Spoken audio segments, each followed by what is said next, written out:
نحمده ونصلي ونسلم على رسوله الكريم اما بعد سورۃ البقرہ کی آیت نمبر 186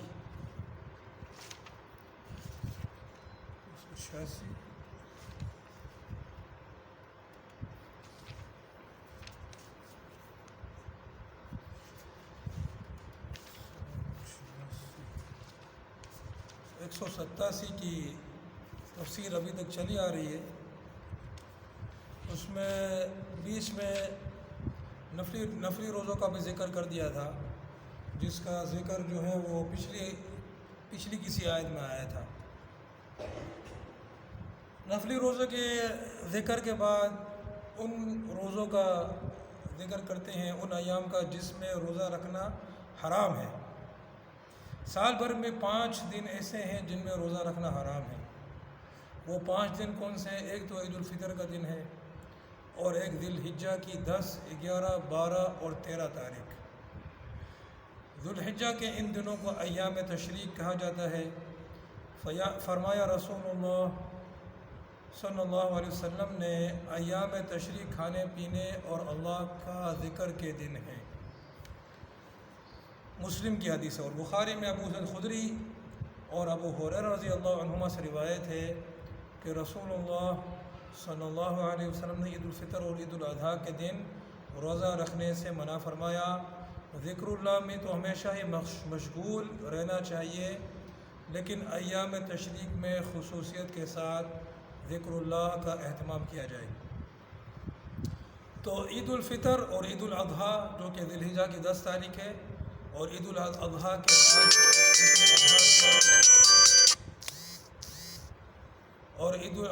کے بعد کے 3 دن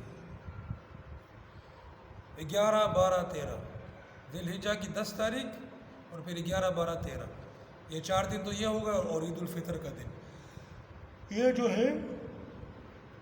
5 دن ہو گئے جس میں روزہ رکھنا حرام ہے۔ جس عورت کا شوہر گھر پر موجود ہو،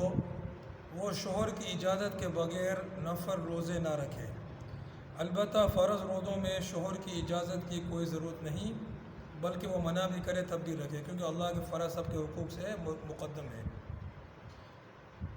تو عورت کا شوہر گھر پر ہے تو نفل روزہ بیوی جو ہے وہ شوہر کی اجازت کے بغیر نہ رکھے، اس لیے کہ جب روزے کی حالت میں ہوتے ہیں تو اس وقت جماع وغیرہ کرنا جائز نہیں ہوتا ہے، اور یہ جو ہے وہ شوہر کا حق ہے۔ تو اسی لیے یہاں پر جو ہے وہ شوہر کی اجازت کو جو ہے وہ اس کی اجازت کے بغیر اس کو روانہ رکھا گیا۔ ہاں، البتہ فرض روزہ جو ہے وہ چونکہ اللہ کا حکم ہے، وہ کوئی نفلی چیز نہیں ہے، اس لیے یہاں پر شوہر کی کوئی جو ہے وہ کوئی عمل دخل ہی نہیں ہے، وہ تو بیوی کو بہرحال رکھنا ہے۔ روزانہ نفلی روزہ رکھنا محمود نہیں۔ بہت سے لوگ کو دیکھا گیا کہ روزانہ روزہ رکھتے ہیں، اور رسول پاک علیہ السلام کا ارشاد ہے، لا صام من صام العبد، جس نے ہمیشہ روزہ رکھا اس نے روزہ رکھا ہی نہیں۔ اور ایک حدیث میں ہے کہ اس نے نہ روزہ رکھا نہ بے روزہ رہا۔ اور اس کی ایک وجہ یہ بھی کہ جو روزانہ روزہ رکھتے ہیں ان کی عادت بن جاتی ہے روزہ رکھنے کی، پھر جو ہے وہ صرف کھانے پینے کا ٹائم بدل جاتا ہے، باقی جو ہے ان کی عادت وہ بالکل ان کی عادت سی ہو جاتی ہے۔ بہترین روزہ یہ ہے کہ ایک دن روزہ رکھے اور ایک دن بے روزہ رہے، یہ حضرت داؤد علیہ السلام کا روزہ ہے، اور حدیث میں ہے کہ اس سے بڑھ کر کوئی روزہ نہیں ہے، اور ایک حدیث میں ہے کہ اس روزے سے افضل کوئی روزہ نہیں ہے۔ تو یہ جو ہے وہ 5 دن کا بیان آ گیا، عید الفطر اور عید الاضحیٰ، جو کہ عید الاضحیٰ 3 دن 10، 11، 12 اور پھر 13 بھی، اس میں ایام تشریق بھی آ گئے۔ پھر اس کے بعد آخر میں فرمایا، تلک حدود اللہ فلا تقربوها،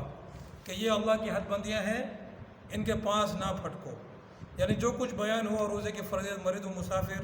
کے لیے رخصت اور روزے کی ابتدا اور انتہا کے اوقات اور اعتکاف والوں کے لیے جو ارشاد ہوا کہ اعتکاف میں مباشرت نہ کریں، یہ سب اللہ کی حد بندیاں ہے۔ ان حدود سے آگے مت بڑھو، جس طرح ہے اسی کو پورا کرو، اور ایسی صورت اختیار نہ کرو جس سے روزہ یا اعتکاف فاسد ہو جائے۔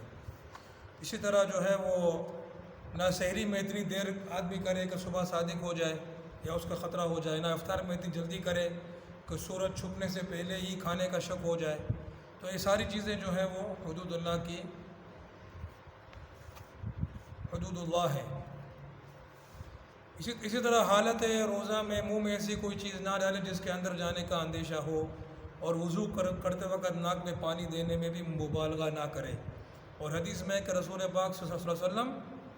جو ہے وہ بالغ فی الاستنشاق، کہ جب ناک میں پانی ڈالتے تو اس میں مبالغہ کرتے تھے، الا ان تکون صائما، مگر یہ کہ اگر روزے کی حالت میں ہو، اگر روزے کی حالت میں ہو تو پھر اس طرح نہیں کرتے تھے۔ اسی طرح مسواک سے دانت صاف کرنا تو حدیث سے ثابت ہے، لیکن دوسرا جو ٹوتھ پیسٹ وغیرہ ہے اس سے دانت صاف کرنا صحیح نہیں ہے، کیونکہ اس کا اندر میں جانے کا اندیشہ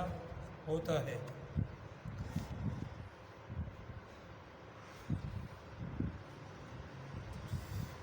پھر آگے آیت نمبر 188 ہے، اعوذ باللہ من الشیطان الرجیم، بسم اللہ الرحمن الرحیم، وَلَا تَأْكُلُوا أَمْوَالَكُمْ بَيْنَكُمْ بِالْبَاطِلِ وَتُدْلُوا بِهَا إِلَى الْحُكَّامِ لِتَأْكُلُوا فَرِيقًا مِّنْ أَمْوَالِ النَّاسِ بِالْإِثْمِ وَأَنْتُمْ تَعْلَمُونَ، اور آپس میں ایک دوسرے کے مال باطل ذریعے سے مت کھاؤ، اور نہ لے جاؤ ان کو حاکموں کی طرف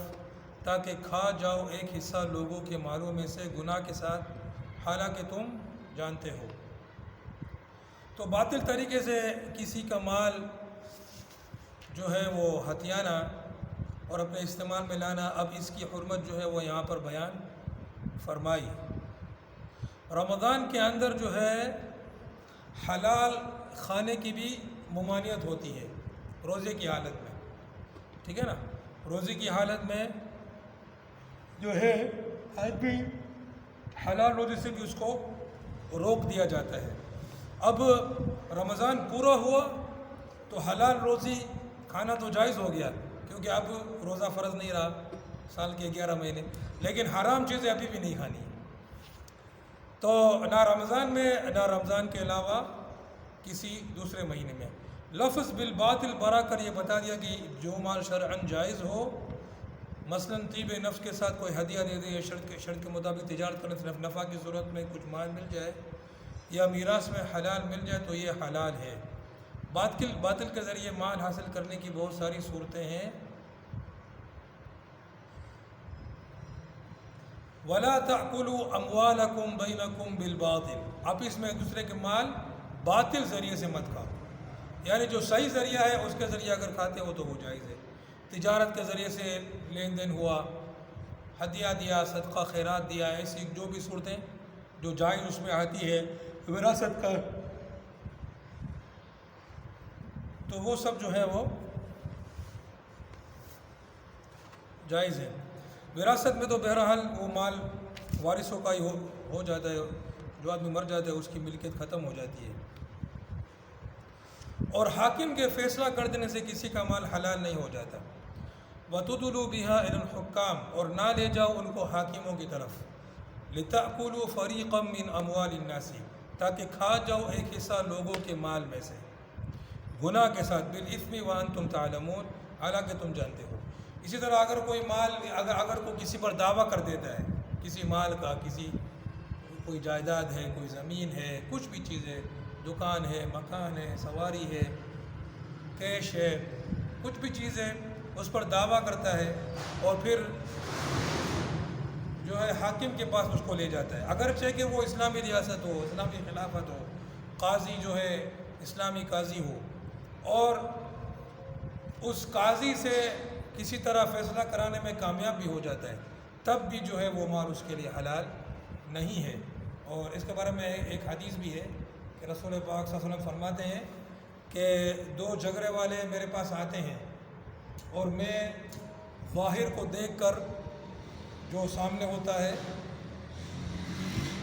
کسی کے حق میں فیصلہ کر دیتا ہوں، لیکن اگر وہ جانتا ہے کہ وہ مال اس کا نہیں ہے تو اپنے کہ وہ دوسرے مسلمان کا مال نہ کھائے، وہ اس کے لیے انگارہ ہے۔ تو یعنی کہ نبی اکرم صلی اللہ علیہ وسلم کا فیصلہ بھی اگر اس کے مال کو حلال نہیں کرے گا۔ ہاں، نبی اکرم علیہ السلام پر کوئی وہ نہیں ہے، کوئی کیا بولتے ہیں ان پر کوئی کیا بولتے ہیں ان پر کوئی الزام نہیں ہے کہ چونکہ انہوں نے تو اپنے ظاہر کو دیکھ کر جو حق سمجھے اس کے مطابق فیصلہ کر دیا، تو باقی جو حقیقت حال جانتا ہے گناہ اس پر ہے۔ اور حاکم کو رشوت دے کر اپنے حق میں فیصلہ کرا لیا، یا جھوٹی تحریر لکھ کر جھوٹے گواہ بنا کر حاکم کے ہاں پیش کر دیا، کسی کے جائیداد کے بارے میں اپنے حق میں فیصلہ کرا لیا، صحیح نا؟ یہ ساری چیزیں جو ہیں وہ اس کے لیے مال کو جو ہے وہ جائز نہیں بنائیں گے۔ اس قانون کے پیچھے لڑکوں نے حاکم سے اپنے حق میں میراث تقسیم کرانے کا فیصلہ کرا لیا اور بہنوں کو محروم کر دیا۔ کسی حکومت نے قانون بنا دیا کہ فلاں فلاں اشخاص کا مال زبردستی لے کر فلاں فلاں قسم کے آدمیوں پر تقسیم کر دیا جائے، تو اس صورت میں بھی وہ مال ہرگز حلال نہیں ہوگا۔ تو ظاہر ہے اگر وہ ایسا کوئی قانون بنے گی تو وہ تو پھر اسلامی حکومت نہیں ہوگی جیسے ہمارے یہاں کی ہے۔ تو ایک غیر اسلامی، ایک کفر، ایک کافر حکومت اگر کوئی قانون بناتی ہے اور اس قانون کے دائرے میں اگر کوئی کسی کا مال بھی اگر عطیہ لیتا ہے تو یہ بھی ناجائز ہے۔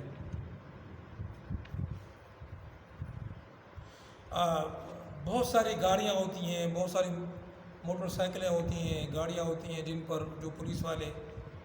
جو ہیں وہ اپنے قبضے میں لے لیتے ہیں، ٹھیک ہے، پھر ان کی نیلامی کرتے ہیں۔ تو یہ کسی کے لیے جائز نہیں ہے کہ وہ وہاں جا کر خریدے، کیونکہ وہ پولیس والوں کی قبضہ کرنے سے وہ ان کی نہیں ہو جاتی ہے، وہ تو ہیں جس کی انہی کی ہیں۔ انہوں نے اس پر قبضہ کر لیا، انہوں نے قبضہ کر لیا اور اب یہ سمجھتے ہیں کہ یہ ہماری ہو گئی، اب اس کی نیلامی کرا دیں، صحیح ہے۔ تو یہ ساری چیزیں جو ہیں، اور بعض لوگ پولیس والوں کو پھر پیسے وغیرہ دے کر اندر سے کوئی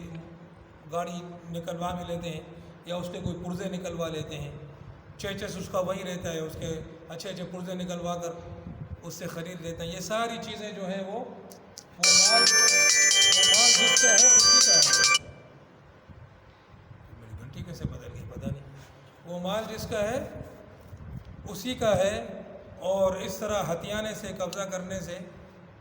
وہ دوسرے کا نہیں ہو جاتا ہے، اور نہ ہی جو ہے وہ کسی اور کے لیے اس سے خریدنا جائز ہے۔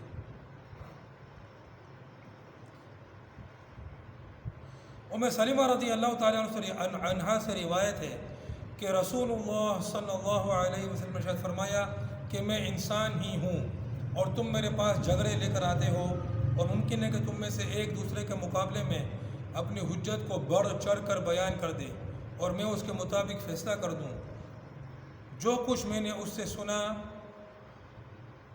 سو جس کے لیے میں اس کے بھائی کے مال میں سے کسی چیز کا کوئی فیصلہ کر دوں تو اسے ہرگز نہ لے، کیونکہ میں اس کے لیے آگ کا ایک ٹکڑا کاٹ کر دے رہا ہوں۔ یہ صحیح بخاری کی حدیث ہے۔ مطلب یہ ہے کہ اگر کسی نے جھوٹا مقدمہ دائر کیا اور اس کا حق نہیں ہے، اور اس نے زور بیان سے اس کو دوسرے کا حق دلا دیا، تو میرے دلانے سے اس کے لیے حلال نہ ہو جائے گا۔ وہ یہ نہ سمجھے کہ اللہ کے رسول صلی اللہ علیہ وسلم نے میرے حق میں فیصلہ کر دیا ہے، لہٰذا یہ مال میرے لیے حلال ہو گیا، باوجود فیصلہ کر دینے کے وہ مال اس کے لیے حلال نہیں ہوگا۔ ایک حدیث میں ہے کہ جو شخص کسی ایسی چیز کا دعویٰ کرے جو اس کی نہیں ہے تو وہ شخص ہم میں سے نہیں، اور وہ اپنا ٹھکانہ دوزخ میں بنا لے، یہ مسلم کی حدیث ہے۔ اور ایک حدیث میں ہے کہ جس شخص نے جھوٹی قسم کھائی جس کے ذریعے کسی مسلمان کا مال اپنے حق میں کر لینا چاہتا ہے، تو قیامت کے دن اللہ تعالیٰ اس سے اس حال میں ملاقات کرے گا کہ اللہ تعالیٰ اس پر غصہ ہوگا۔ لفظ فریقا من اموال الناس جو فرمایا اس میں یہ بتا دیا کہ صرف آپس میں مسلمانوں ہی کا مال ناحق لے لینا حرام نہیں، بلکہ غیروں کا مال ناحق لے لینا بھی حرام ہے۔ جو کافر مسلمانوں کی عملداری میں رہتے ہیں، شریعت کے اسلام میں ان کو ذمہ کہا جاتا ہے، تمام مسلمانوں پر ان کی جان و مال کی حفاظت لازم ہے، اور خیانت کر کے یا کسی بھی طرح سے ان کا مال ناحق رکھنا جائز نہیں ہے۔ یہاں پر لِتَأْكُلُوا فَرِيقًا مِّنْ أَمْوَالِ النَّاسِ فرمایا، اموال الناس، لوگوں کے مال، یعنی فرمایا اموال المسلمین، مسلمانوں کے مال، یعنی لوگوں کے مال چاہے وہ مسلمان ہو غیر مسلم ہو، ناجائز طور پر لینا، اس کو حاکم کے پاس لے جانا، جھوٹا دعویٰ کرانا، یہ ساری چیزیں کرنا جائز نہیں ہے، حرام ہے۔ یہ ان کافروں کی بات ہو رہی ہے جو اسلامی خلافت کی ماتحتی میں رہتے ہیں، جزیہ ادا کرتے ہیں، وہ ذمہ ہوتے ہیں، جزیہ ادا کرنے کے بعد وہ ان کا جان مال محفوظ ہو جاتا ہے، اور ان کے جان مال پر مسلمانوں کو ہتھیانا بالکل جائز نہیں رہتا ہے۔ ہاں، جو دارالحرب کے جو کافر ہوتے ہیں، یہ بھی دارالاسلام ہے، یہی بھی دارالحرب ہے، جو یہاں پر بھی کوئی جزیہ تو کچھ بھی نہیں ہے، یہ اسلامی خلافت کی بات ہوئی۔ جو عام کفار ہوتے ہیں ذمہ نہیں، تو ان کا تو ظاہر ہے ان کا جان مال حلال ہے، الا یہ کہ ان سے کوئی معاہدہ ہو، ورنہ ان کی جان اور مال دونوں مباح ہوتے ہیں، دعوت اگر ان کو پہنچ گئی ہے تو۔ اگر دعوت نہیں پہنچی ہے تو پھر جو ہے دعوت دینے کے بعد، جزیہ طلب کرنے کے بعد ان کا جان مال مباح ہو جاتا ہے۔ اس طرح اگر کوئی ان کا مال ہتھیاتا ہے تو وہ تو مال غنیمت ہے۔ اللہ پاک جو ہے سمجھنے کے عمل کرنے کی توفیق عطا فرمائے۔